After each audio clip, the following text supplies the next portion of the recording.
আসসালামু আলাইকুম। সুপ্রিয় অষ্টম শ্রেণীর শিক্ষার্থী বন্ধুরা, তোমাদের সবাইকে নতুন একটা ভিডিওতে স্বাগত। আজকে আমি তোমাদের বার্ষিক পরীক্ষার মূল্যায়ন প্রস্তুতি নিয়ে আলোচনা করব।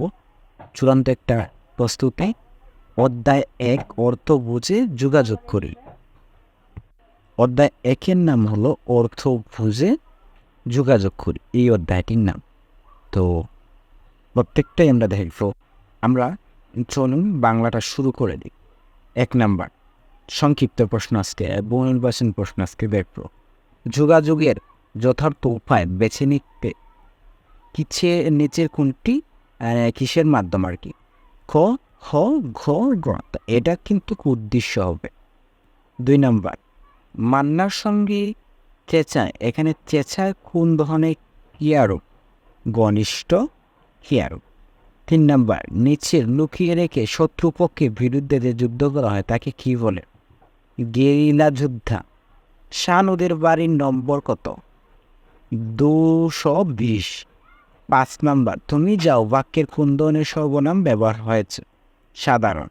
6 নাম্বার কখনো মেঘ কখনো বৃষ্টি কী ধরনের রচনা? উপন্যাস। অসুস্থ ব্যক্তি দ্রুত চিকিৎসা ব্যবস্থা করা, এটি কি? এটা হলো যোগাযোগের উদ্দেশ্য। সহস্রদল চম্বক দলকে কার খাবার হিসেবে পাঠানো হয়েছিল? বক রাক্ষসের।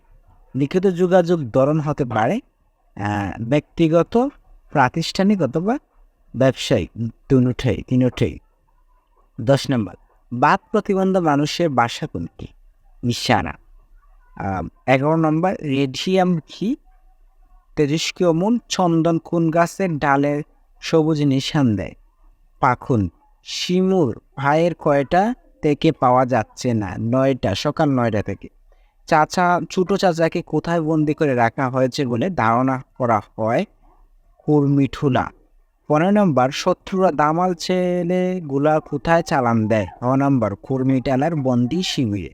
16 নম্বর যোগাযোগের বাংলা ভাষায় কয় ধরনের সর্বনাম ব্যবহার করা হয়? 3 ধরনের। মৌখিক যোগাযোগের ক্ষেত্রে গুরুত্বপূর্ণ শুধুমাত্র অঙ্গিভঙ্গি আর গলার স্বর। 18 নম্বর মৌখিক যোগাযোগ কোনটা?